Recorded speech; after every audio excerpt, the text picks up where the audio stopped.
नमस्कार, शेतकऱ्यांसाठी आजच्या ठळक बातम्यांमध्ये स्वागत। वेताळे गावच्या सुवर्णा बोंबले यांना पहिल्या ड्रोनचे वाटप। केंद्र सरकारच्या विकसित भारत योजनेतून ड्रोन दीदी ही योजना सुरू करण्यात आलेली आहे।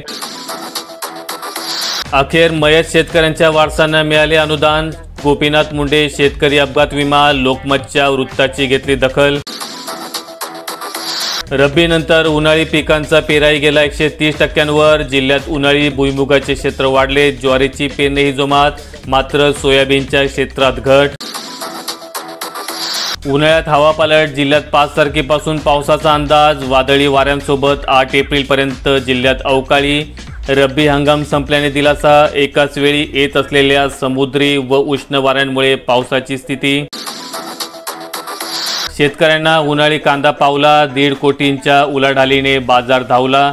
नंदुरबारातून उत्तर भारतात कांदा निर्यात। चढा दरांमुळे प्रतिसाद वाढला, उलाढाल वाढली।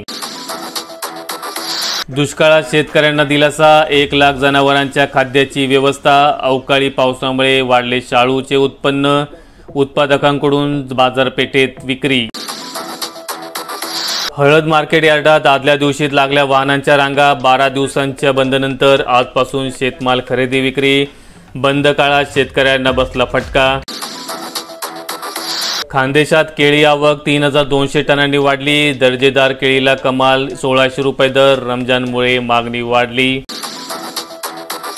कळमना बाजारात लाल मिरचीची आंध्र प्रदेश तेलंगणातून आवक। प्रति क्विंटल 4000 ते 15000 रुपये मिळाला दर। मेथी वाटाणा खातोय भाव। पालेभाज्या मात्र स्थिर। एपीएमसी दिवसाकाठी 600 भाज्यांच्या गाड्यांची होते आवक। शेतकऱ्याने केले दुष्काळावर मात। 36 गुंठ्यात 115 क्विंटल अद्रिकेचे उत्पन्न। आणखीन 110 क्विंटलची अपेक्षा। 12000 रुपये क्विंटलला मिळाला भाव। कडब्याची मागणी वाढली, उत्पादन घटले, दर कडाडले। पेंडी बघून 16 ते 20 रुपयांना मिळते कडब्याची पेंडी। होळी झाली तरी कापूस घरातच, भाव नाही। चूक शेतकऱ्यांचीच।